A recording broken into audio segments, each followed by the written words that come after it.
Hola, hola, everybody. Welcome back to another episode of High on Feminism. We are recording live from Barcelona, Spain.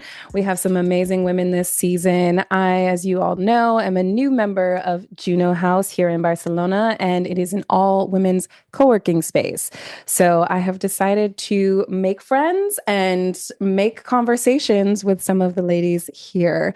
Today, I have Casey Berglund. She's the founder of Worthy and well as the Purpose Map podcast. She's here today to talk all things entrepreneurship. Welcome, Casey. I'm so happy to be here. I'm so happy to have you here as well.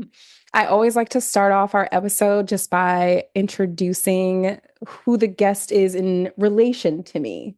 And so a lot of times it is my team that's like searching for people online that would be interesting, and, sending me some stuff. Sometimes it's some of my friends. And this time around, I wanted to make some organic connections with some of the women here. And you are actually one of the first ones that I made here, which I love. I feel so honored by that. We originally, what was it? I think I was looking for a realtor when we first moved here, and you were kind enough to respond on the Juno board. And then when my husband and I were here, we ran into you in the stairwell, and I was like, she looks so familiar. Where do I know her from? And sure enough, once we figured it out, you were the one that had actually responded to me. Yes. So I love that. It's so great when those connections happen organically and then they happen again. And it's kind of like, okay, I should pay attention to this person. Yeah. We met online and now we're just bumping into each other in person. And of course, at that point, I had been on such a journey of finding a house, finding an apartment in Barcelona. And so I was so happy to pass on the contacts I had gathered over the 5 months of searching for a new place. Yes. Yeah. Yeah. Patricia, shout out Patricia. She was our connect. So she definitely came through and helped us find an amazing apartment, which of course you came to our housewarming too, which for me, like I always consider myself an extrovert. And then when I moved here to Barcelona, I was like, maybe I'm an introvert because I was like, is this weird to invite her? But I was like, but I think we're all on the same page in terms of like wanting to meet new people. So I was like, well, worst case scenario, she says no. and of course I said yes. And yes, you're an incredible host. You had so many beautiful little tapas dishes ready for us and gathered some people together. And of course, I just love when that happens, when you bring people together and then they build connections with one another too. Like one of the other women that you had invited, we realized we're neighbors. And so we have seen each other a few times since that day. And I love that. Yeah, Leah is also on this season this year too. I invited her onto it as well, just because I think that there's so much to entrepreneurship, and I've unpacked a lot of it in past seasons and in therapy. But this is a new chapter, like moving to a new country and either bringing your business over or potentially starting a new one, like that's super stressful. So for you, like you're coming to us from Canada. And what has your journey been like so far in terms of kind of shifting over from Canada to Barcelona, especially with like Worthy and Well? Yeah. It has been a lot of things, some expected and some unexpected. So I moved here from Canada for love. And when my partner said to me, maybe it's time for me to move back to Canada, I was like, not until I live in Spain. And I felt very well set up for that. I was looking to move. I had been living in Calgary, Alberta, and I'd been running an online business for quite some time. And so, of course, that comes with its location independence. And so it felt like a natural shift to come to Barcelona. And I thought that it would be quite seamless from a business perspective, which is so funny to me now because in my work, I guide leaders through some of the biggest transitions in their lives and businesses, AKA they just lost a parent, they just got a diagnosis, they just went through a divorce, they just moved to another country. And I know from leading these people that those moments of transition bring up a lot of identity stuff, bring up a lot of change, bring up a lot of grief, bring up a lot of who am I now? And what am I here to do next for work? And what is my purpose now? And how do I fulfill that purpose? What is the calling of that purpose in my work in the world? And so it's just hilarious to me that I thought I was just going to slide right in and it would be business as usual. Yeah. And in some ways, it was for the first few months. And I would say that those first few months were a bit of a honeymoon phase with Barcelona as well. Yeah. And then things started to get really real, where it felt like the universe wanted me to clear out the old Hmm. to welcome in the new. Yeah. And I did experience a shift in my business there where clients I had worked with for years were naturally wrapping up and it Hmm. was time for that. Hmm. And it just all seemed to happen at the same time. So I, gratefully had some space to process the big change I just made. Yeah. And then from a business perspective, I've actually been gifted the opportunity in some of the awarenesses that have come from moving to another country. Some of the very practical awarenesses, like I'm 8 hours ahead of where most of my clients are now. Yeah. So that means my business model needs to shift to Yeah. do less live work and more leveraged work. Yeah. And so a lot of shifts behind the scenes in my business have taken place to create a business model that I probably should have embraced 5 years ago. Yeah. Yeah. That seems to be like the biggest thing that I'm hearing from a lot of people is just like how to shift your business once you're here. And I did the same thing like last January when I kind of was like to my team, I'm like, so this time next year, like I'm out. I don't want to be here anymore. And just like, what does that look like for me? So here, like I'm 6 hours ahead of my team. And immediately I was like, I think I'm about to be more productive Mm-hmm. because for me, it's like when I'm online at the same time with my team, there's like emails coming in and I'm trying to respond to them. But then I also have my own work. So it makes it difficult to kind of like do both at the same time. And I would Totally. get to the weekend and be like, oh my God, I have so much work that I still need to catch up on. And kind of shifting my online hours like helped me so much because now it's like all of my work is done before they even like flutter their eyelashes open. There's something so beautiful about that when you have team in different time zones. Like I Hmm. have one person on my team who's in Calgary and it's like, okay, ping pong. Like here, I just pinged it over to you and I'm going to go to bed now. Yes. And she's going to work while I'm sleeping Mhm. and then I'll pick it up in the morning. And there's something quite beautiful about that. Yeah. And this piece about becoming more efficient and maybe making the moves in business to make it more scalable or more profitable, Yeah. those things that maybe should have happened before, it's like we get by with the normal patterns that we're in when you're just like in the same place doing the same thing. Hmm. And moving across the world to another country is a huge pattern interrupt on every level. And Yeah. so there's a real opportunity to look at, wait a minute, is this actually working or am I just Yeah. familiar with doing it this way Yeah. and making those shifts? It feels kind of like what it must be like when women entrepreneurs become mothers and they Mm. become boundaried as fuck and like Yeah. diligent about like, nope, I don't answer emails after this time. I have a kid to pick up. Yeah. You know what I mean? Yeah. So I'm kind of appreciating getting a bit of that lesson ahead of time. Like I would like to be a mother and I've thought a lot about like how will business work as a mother for me. Yeah. And I think this move to Barcelona from Canada has helped me do some of that prep work. And who the hell knows what will happen when that Yeah. time comes. I think there are some things we can never be fully prepared for. Yeah, I feel like you would be very great as a mother and just like so calming and Oh, peaceful and everything, which I thank you. love.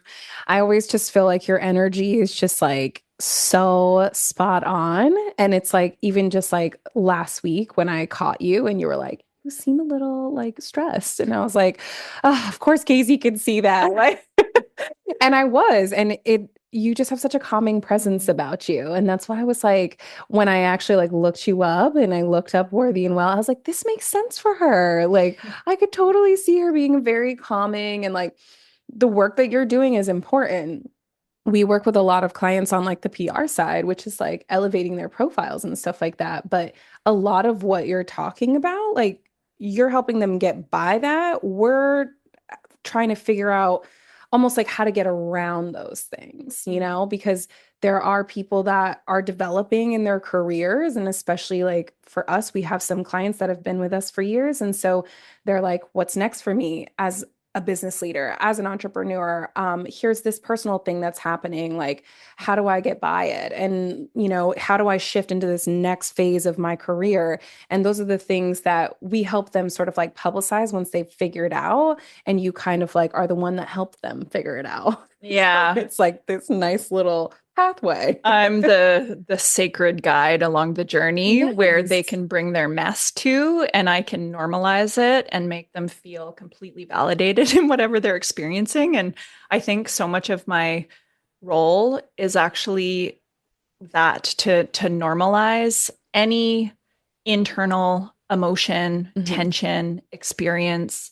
Because when you're navigating a big change, and of course that impacts your work, your business, it's vulnerable. Like the Yeah. vulnerabilities come up in those moments where you're like, wow, I have built a life upon this pathway towards success. And like the Mhm. people I work with have built success. They've done everything right. They've ticked all the boxes. They thought they were doing exactly what they were meant to be doing. Yeah. And then something changes, Yeah.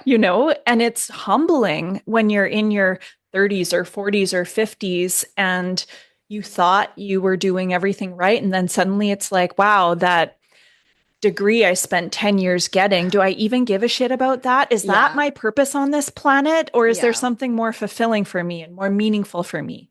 And I think what I love most about what I do is like, yes, there's that deep inner, almost spiritual journey, self awareness journey. Yeah. And then there's the strategic, the practical, like, what are we going to do with this now? Yeah. Because who cares about illuminating your purpose? I mean, that is worthwhile doing in and of Yeah. itself, but it's sort of like, what are you going to do with it? Yeah. I think about times that I've spent a bit of time in a particular ashram in India. So Okay. I did like an advanced yoga training there and then went back to help facilitate an embodiment training for yoga teachers. And the first time I was there, I looked around and I'm like, there are people from all walks of life that show up at a yoga teacher training in India. Yeah.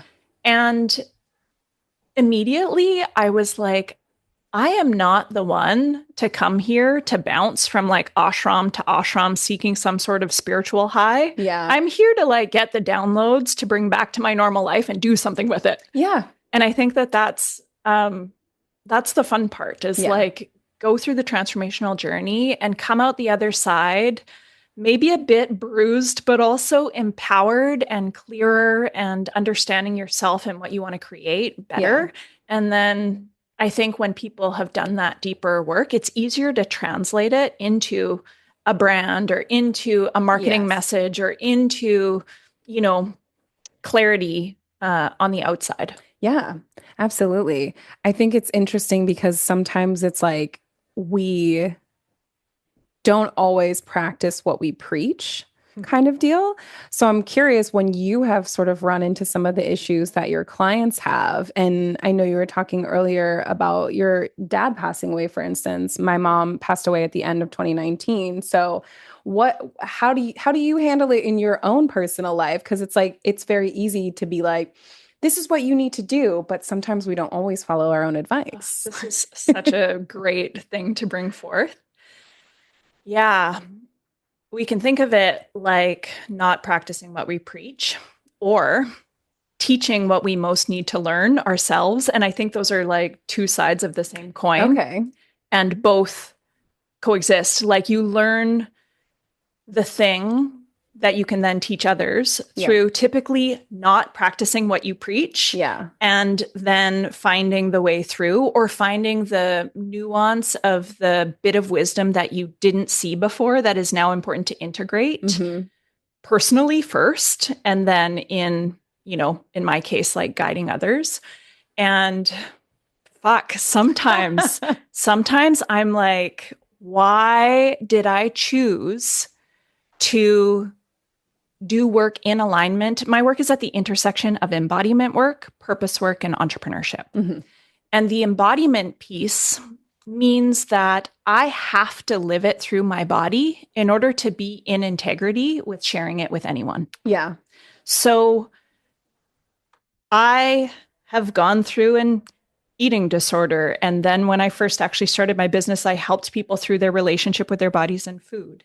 And then I was a dietitian for a decade, and I went through my own big change through burnout Yeah. and realizing that, like, I'm not here to teach people about food all day, every day. There's something deeper that wants to emerge from within me in terms of my work. And then, like you said, my dad passed away, and that was a huge awakening in some ways because my whole world and my whole identity changed overnight through Yeah. losing my dad. It felt like, why not change everything? Yeah. And I did. I basically reconnected with my now partner, who is the anchor to Barcelona. Mhm. 6 weeks after my dad passed, I moved in with my mom on the farm that I grew up in for about 6 months to just like help my family with some rebuilding after Yeah. that. And then I moved to Barcelona. And it wasn't until I was here alone, and I say alone because, yes, I have a partner, but he's a pilot. So he's Yeah. away for 17 days out of every month, where I'm alone in a new country with no friends, not speaking the language, and suddenly pummeled by grief. Yeah. Because well, part of my experience was like not feeling the deep emotional elements of grief at the start, feeling more of like an awakening from my dad passing. Yeah. But then I went into caretaking for my family. And so I just pushed my own process to the side. Yeah. And so I expected myself, and this is a not practicing what I preach moment or not having the awareness in the moment. I expected myself to show up as the same business owner, entrepreneur, leader as I was before. Yeah. But I was pummeled by grief, having made too many changes all at once. Yes. A big thing that I teach about is nervous system regulation. And there's this saying in the trauma world that anything too much, too fast, too soon is trauma. Yeah. And I'm like, oh, right. That includes the things that you consciously choose. Yeah. I sold all my shit, sold my condo, fell in love, lost my dad, moved to another country Yeah. all at once. And it totally tripped the wires in my Yeah. nervous system. And it was hard. And then it turned out I was living in a moldy apartment that was making both of us sick. But because I was there the More full most, time. Yeah. it was like I was dealing with anxiety and depression and insomnia and wondering if it was all a mistake, Yeah. which I actually think can be a normal part of the process of change. Absolutely. I think that like all the time, especially because, Leo was a little hesitant about uprooting his life, and I'm very carefree, and I also have very similar like stories as you too, where it's like I was a huge caretaker in my family for so long. So when those people that I was caring for unfortunately passed away, like you kind of said, I think what you were saying is like there was this sort of like freedom as well, which for me took me a long time to accept that that was a totally natural feeling. And it didn't take away from the love I had for my family members that passed. But it's a lot to be a caretaker and Yes. to feel like you are the rock. So when everyone was gone and I felt like I had a little bit more freedom to go live my own life, I was like, I'm out. Peace out. But Leo was like a little like nervous about it at first. And I think he also felt some of what you were saying. Like there was just too much happening at once. And he was like, nope, I can't do this. And finally getting here, it's like, we've only been here for 3 months, so there's still times where if like I'm having a hard day or something, and I'm just like, oh my God, was this the right choice? Like, did we do this? But then like the next day, something amazing will happen. And I'm like, no, this is it. Like, I feel my nervous system relaxing a little bit more. I feel less tense. I feel like I am on the right path and trajectory. Because I think, kind of like you, I'm a very big, like, sign energy person. So when things just naturally develop, whether it's friendships or just opportunities, I'm always like, that feels like, okay, this is a sign that like I'm on the right path. Yeah. And it might feel a little stressful, but I think I'm going in the right direction. If you ever need reminders that you're going in the right direction, I'm here for that. Perfect. I love that. I just want to highlight something that you said about the freedom that can be a natural response to losing someone that you maybe used a lot of emotional energy to care for. Yeah. And I think that's the kind of stuff like, oh, someone in my family died and I feel free. Yeah. That's the kind of stuff that we hide sometimes and don't name. And yet it's like real. And so I got what I call the truth tingles when you said that. Like, it's like whoop, that was a resonant piece of truth that needed to be named. That, like, sometimes when we lose people, there is a relief. Yeah. From some of the burdens that were tied up in that relational dynamic. And grief is complex because you also miss them and you think about them in different ways and you're processing that relationship far beyond.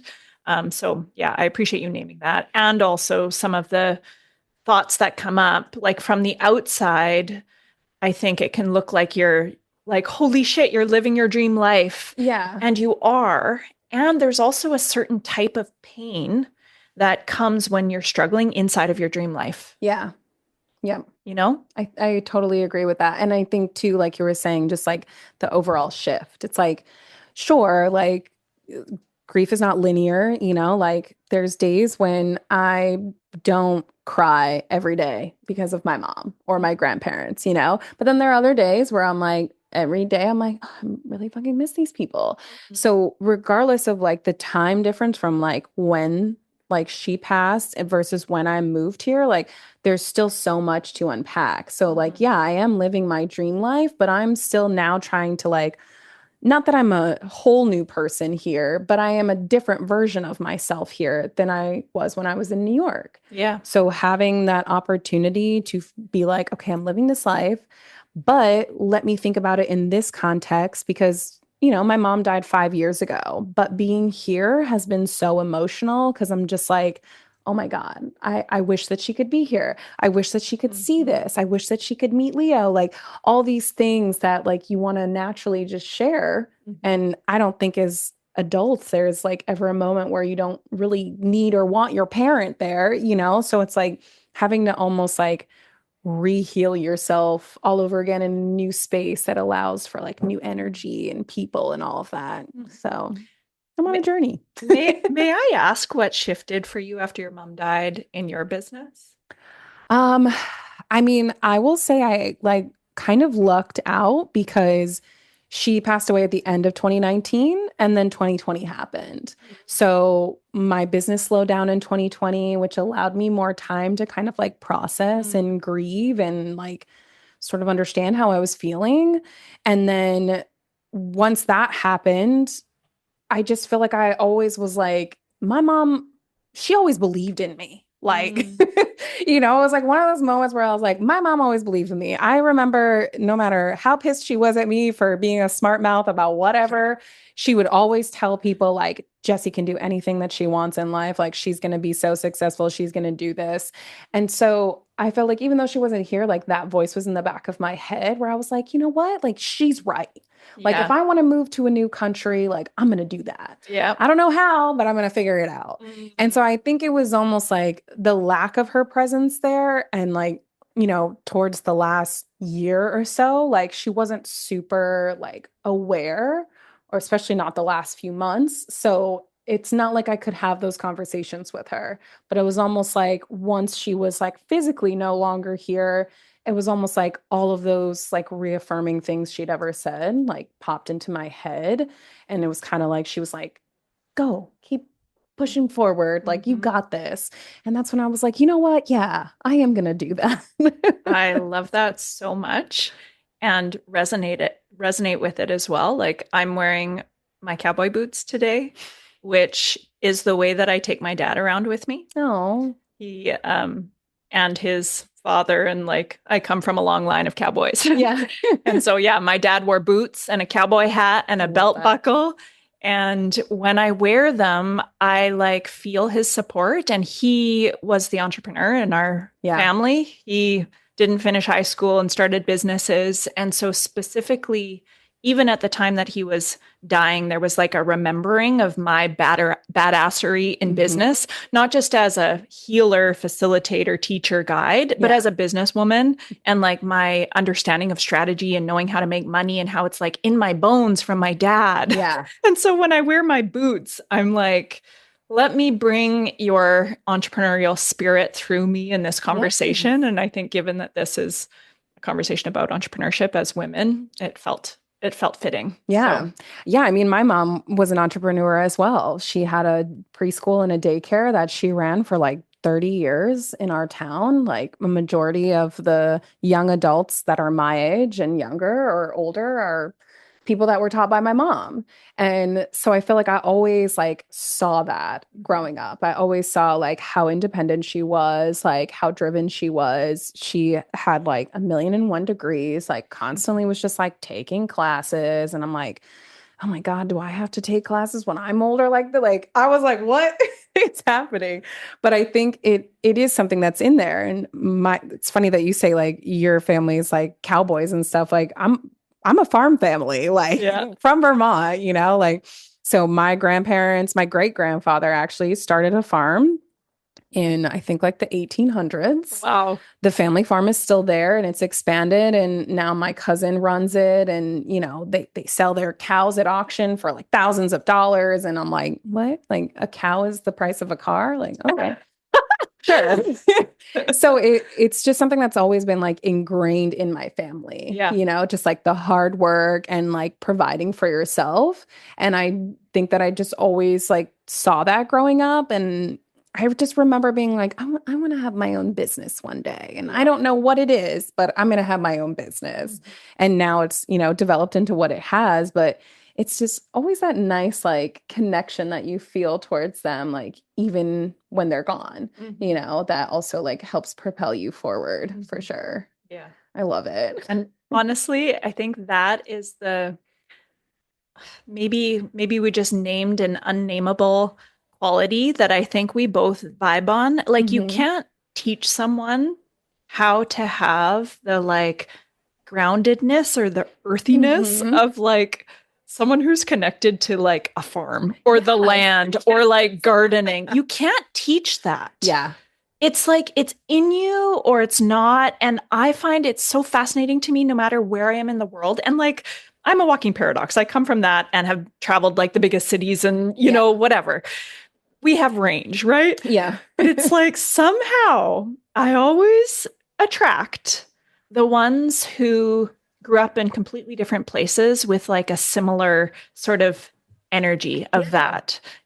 And I think I also tend to attract, dare I say, the misfits who don't appear to be misfits on the outside. Yeah. I'm an Like, internalized misfit at for sure. exactly. Like outliers, like innovators, the ones that like think differently and are kind of like shit disturbers, but maybe we're bullied for it as a young person. I don't know. I feel like those are my people. Yeah. And like those are the entrepreneurs. They really are. Because you have to be a little crazy and a little like low key, like, I don't know, like independent and outlier kind of deal. Yeah. Because at the end of the day, it is a crazy notion to quit a corporate job and just like be on your own. Yeah. Like, I remember when I first like told my mom that, and she was like, I'm sorry, what? You're doing what? And I was like, yeah, like I'm starting on my own. I can do this on my own. She's like, how? Like, how, But she was always in Vermont. And so she never knew what I was doing in New York. Yeah. One of the things I love, never knew what I was doing there. But like, I had kind of become this whole person that she didn't 100% know really from like a business perspective. And then once I really started doing it and, was lasting year after year, then it was kind of like, oh shit, like Yeah. maybe she does know what she's talking about. And I'm like, no, I still am just making this up as I go, but Exactly. maybe I'm just a little more convincing. Yeah. On my dad's deathbed, my mom was introducing me and my three siblings to the nurses and the doctors that were Mhm. coming in the room. And she was, would point at my brother who's taken over the farm with my sister, and my sister's like running a business that my dad started, and my brother and his wife are musicians, but basically everyone in our family's entrepreneurs. And she Yeah. comes to me and she's like, and Casey, like, none of us really know what she does, but she makes money. And I'm like, oh God, family, like That is exactly my family. right. Like, But it was like this moment of like, that's pretty sweet to like be able to monetize the intangible, or yeah. like I can explain it to someone and the person who's meant to get it, they completely understand. Yeah. But like, I don't know. It's Yeah. just funny to me that it's not your own family that are the ones to convince about what you do, because they're usually not the ones that you're here to serve. Yeah, they're not paying me. So exactly. I gotta convince it to the other people. Yeah. That's so funny. And I feel like when we don't have to talk about our dead parents for much longer, but I do feel like it is such an interesting like concept, because even that, like I remember as well, like the week that my mom died, like I am so much of a workaholic. And so I sat in her hospital room, like next to her, and I worked all week. I didn't tell any of my clients that I was not in New York, that my mom was dying, like nothing. I just worked like it was nothing. I took calls in there and everything. And I just remember my mom's best friend was in the room, and one of my uncles. And later on that evening, more family members were in the room, and my uncle Pete was like, well, so I got to listen to Jesse's business calls today, and I don't know what she does, but she sounds like she does it well. It's like, I love it. I appreciate the acknowledgement. Like it's just funny. They never know what you do. Yeah. I still have people when I go home, they're like, you're in dance, right? Like you do dance in New York. And I'm like, I haven't danced in like 10 years. Yeah. I am not still a dietitian. Yeah. Yeah. This is what I'm not. Yeah, exactly. But as far as like starting your own business, what did you feel like were some of the challenges that you faced when you were starting out? When I started out, something that I reflect on often that I will never get back is my lack of awareness of what it actually took to run a business and how well that served me. It's like, I don't know if you know the tarot, but like the fool in the tarot deck is like you jump off a cliff and there's like a net that catches you and you're riding this wave of fire and people are like, yeah, go get it, girl, and I just like had clients and it flowed. And for me, the challenges started to come in like 5 years in. Yeah. Like at the start, Agreed. I had so much feistiness and so much self-belief and so much like, why the hell not me? Yeah. Which I think is unusual. I think sometimes people have to move through this, like, I don't know, imposter syndrome or whatever when they start. But for me, I just knew what I was doing, even though I didn't know what I was doing. Yeah. And there's something about the faith that you have to start that works. That is its own energy. That's like, okay, catch me. Here we go. We're doing this. I'm not going back.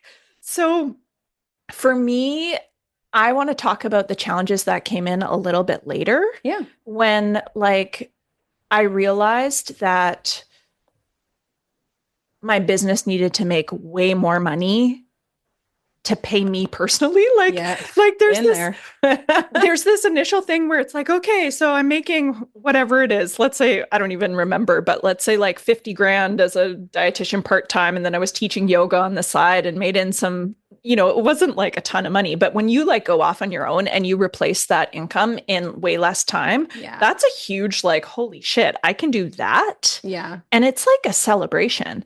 But then you realize like, okay, my business is making X amount of revenue and I'm paying myself at 50% of that because I have these different business expenses, or depending on what your business model is. So I just remember coming to a point where I was like, wow, I need to make double. And wait, how are we going to do that? Yeah. And for me, I did start my business as a dietitian, yoga teacher. And so I also had the conventional mindsets that say charge $125 for an hour session and $75 for a follow-up. There's kind of like the massage therapist, chiropractor, Yeah. dietitian model is that way. And I realized pretty quick that like getting paid for my time was never going to work. And Yeah. so it was hard to kind of break the mold and put together a $3,000 package Yeah. or something that was bigger and deeper and more transformational and get behind it, Yeah. even though the culture and even like insurance companies would preemptively value what a dietitian should be paid, for Yeah. example. And maybe I'm saying that to the person listening who is in one of those fields who Yeah. thinks that, they start to realize like, oh, I can't see 20 clients a week Yeah. to make like The money I need to the make. money I need to make. And it's like there's always another way, and you get to create a business model that works for you, Yeah. you know? That's one of the things that I love about entrepreneurship because I was the same way. Like I was working this corporate job, I wasn't making shit per month. And when I sort of realized like how much I could charge each client, I was like, well, one client is like what I make per month. So why wouldn't I have more clients and just kind of like cut out my boss at that point Yeah. and have the money go to me because I'm the one doing all the work.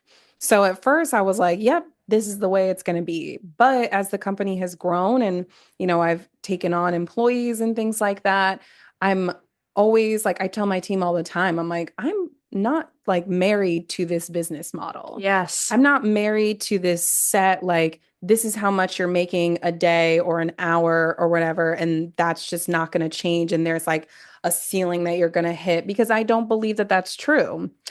But that's also the sign of a woman who's had a few ego deaths, you know? Yeah.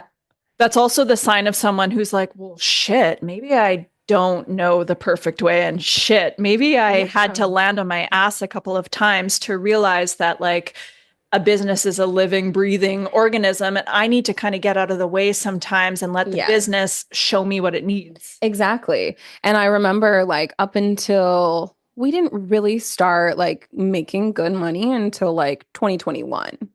And that's when I started bringing on a team. And so it was like everything for me has just been like a learn on the job kind of vibe. So when I started and I was starting to make some really good money, I was like you, I was like 50% should go to me Yeah. because I'm the business owner and I am doing all of this stuff. But then it's like once you start getting employees and stuff and you're like, actually, I'm gonna need a little bit more money in the business account so I can pay my employees. Yes. And And then you like, start to sacrifice your own salary to oh make my sure the God. team's getting taken care of. And like, oh, I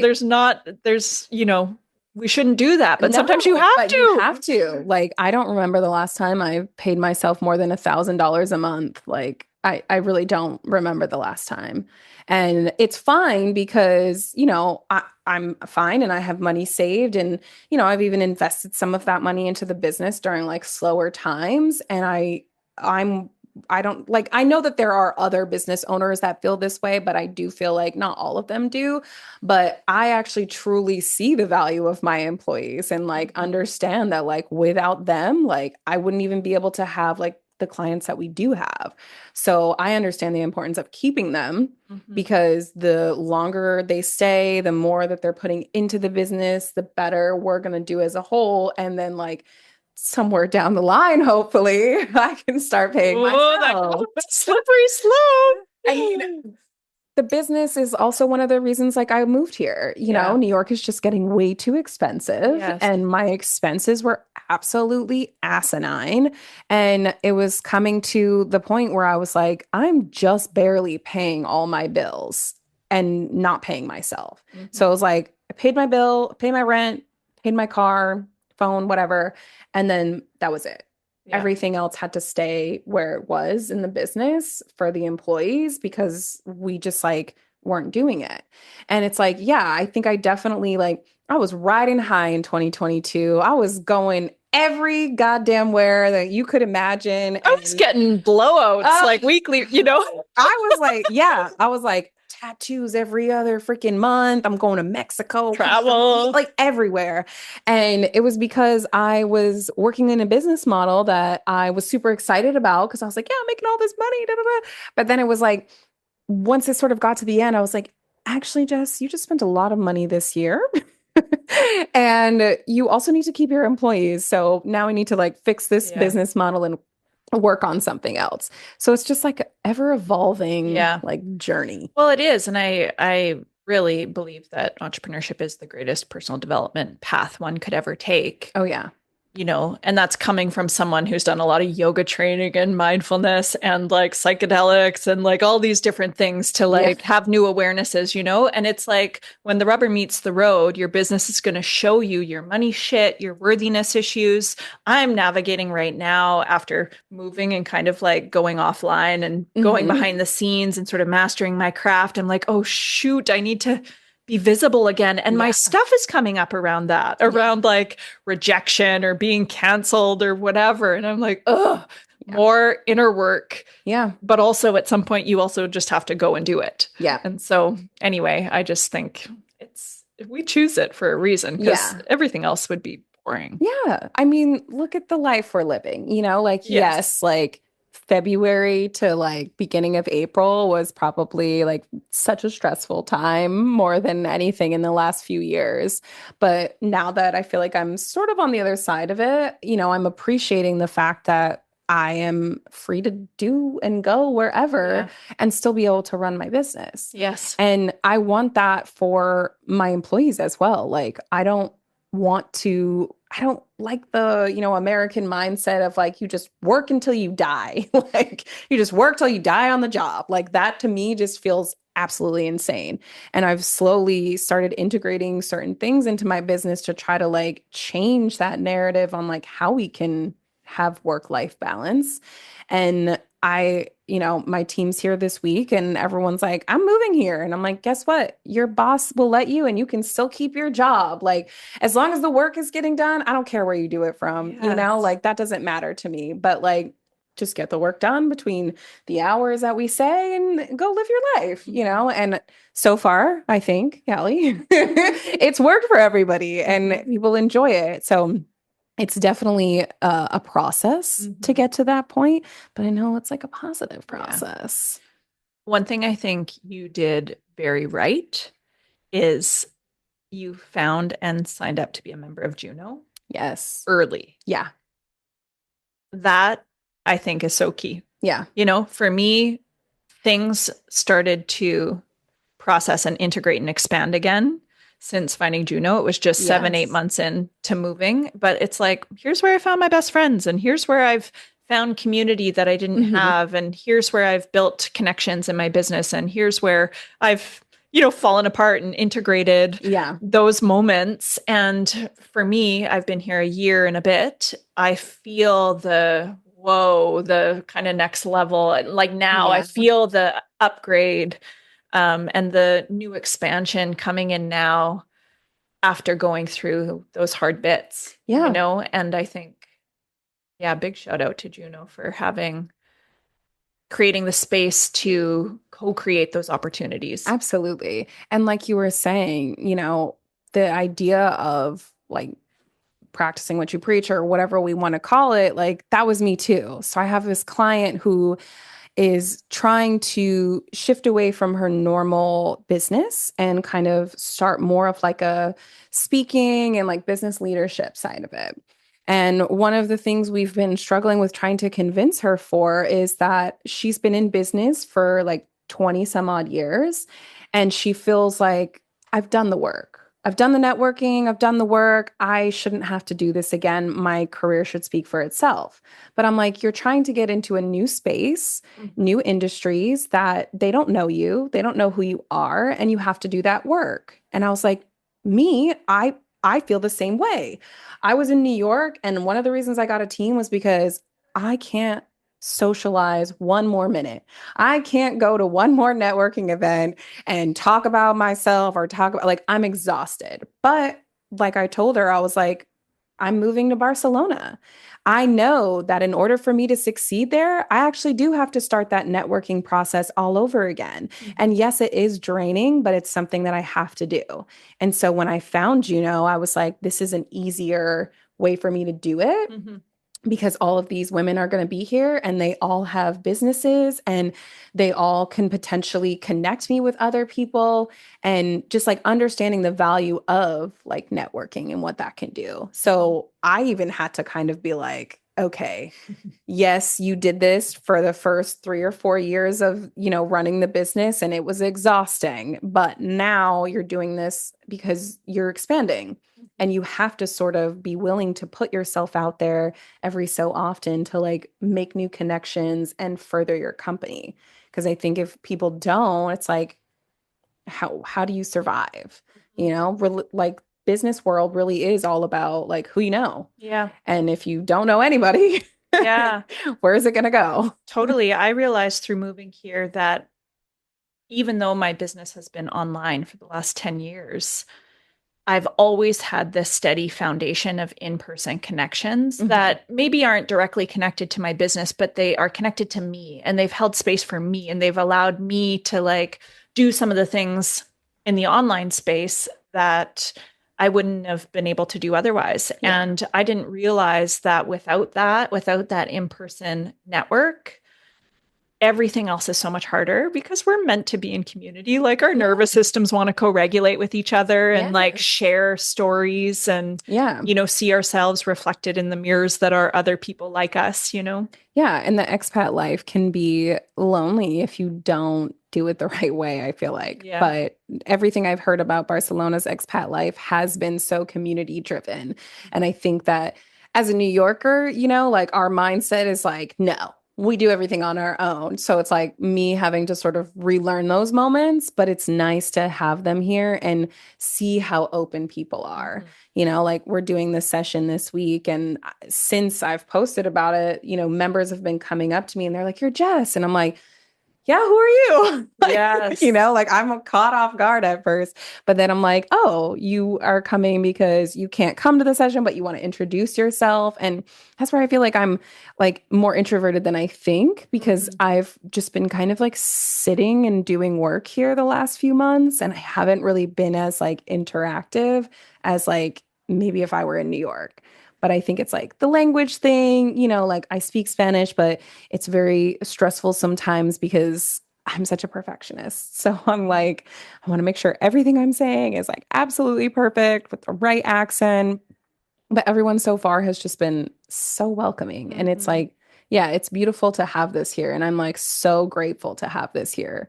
It's a space to go. It's always aesthetically pleasing. The Mhm. food is delicious, Like I love everything about it. Everything you could want in a space for Yeah. professional women. Exactly. Mhm. So, what would you say has been like some of your, who I should say, has been some of your biggest like support systems as you've gone through this entrepreneurial journey?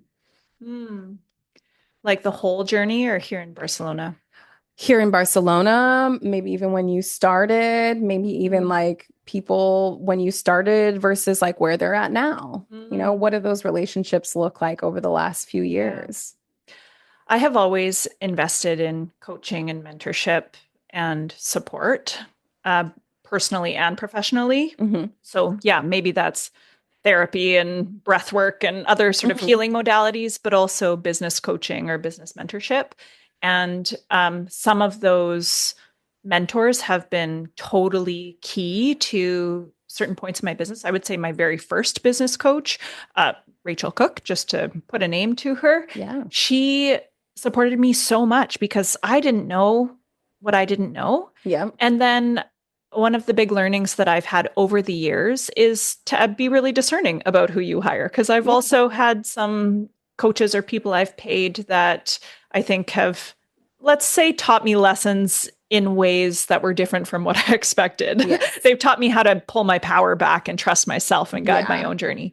But then I've also had just close friends who are also on the entrepreneurial journey, like a friend of mine in Canada. Her name's Aislinn Grant. She has a branding and design agency.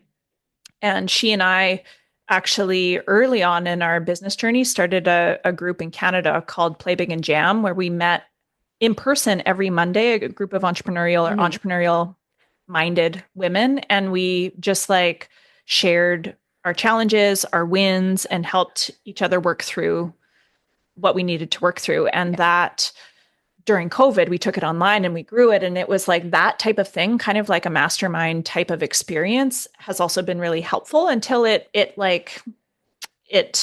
ran its course. Yeah. And Aislinn is still such a key support for me. She just had a baby and is rocking motherhood and entrepreneurship. And so that's been really inspiring.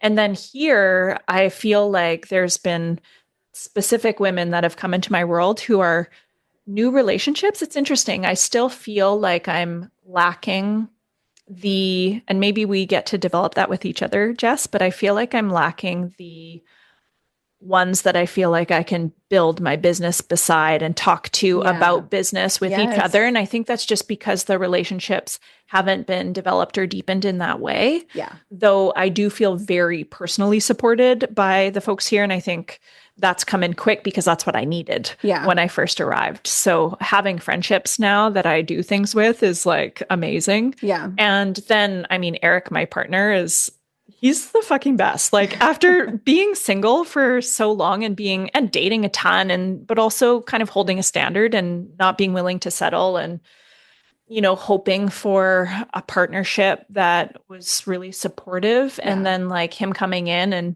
I feel like he's been more than I could imagine. And sometimes when I'm in a spiral of self-doubt, he reminds me how great I am. Yeah. And that's so sweet. Yeah. I just love it. Yeah. I think that's always so important, just especially like the partner side of it, because I think when it comes to women entrepreneurs, it can be intimidating for men. Mm-hmm. And apart from the fact that I was like, mentally, emotionally not available for relationships for a really long time because of family stuff, it wasn't that I wasn't trying, but I think that I am intimidating to some men because of my own independence and the fact that I do run my own business. Mm-hmm. And it's like either they're intimidated by you, or they like the idea of you, mm-hmm. but they're not like sure if they are strong enough men to support you. Wow, this is like truth bombs you're dropping right now. How about Leo? Is Leo intimidated by you? Is not intimidated by me whatsoever. He loves that I'm a psycho crazy type A personality person, because I even help him like organize his life, and he loves it. And he's like, this is great. Like I have someone that can help me do X, Y, and Z. And that's what I wanted. And I think, on our first date, I like remember being nervous about like telling him what I did for a living. And he's adorable. He always loves to just remind me that on our first date, I said that like my business comes first. And he was like, I know that that's true. And I was like, yes, but that was like when we first met, you know, where I was like still in the like, I'm a single independent woman. Don't like, fuck with me, boy. Yeah. So I was like, don't even think you're going to come in here and like take over my life. But now I'm happy to say that like our relationship, him like is, he's moved into the first place spot. And it's not to say that like I care less about the business or anything, but I just feel like I'm at a place where I don't have to have my life revolve around work. Yeah.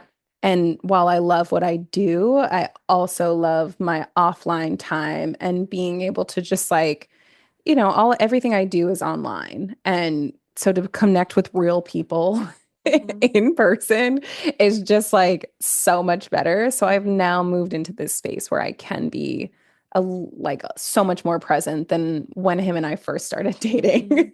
Yeah. Which is crazy.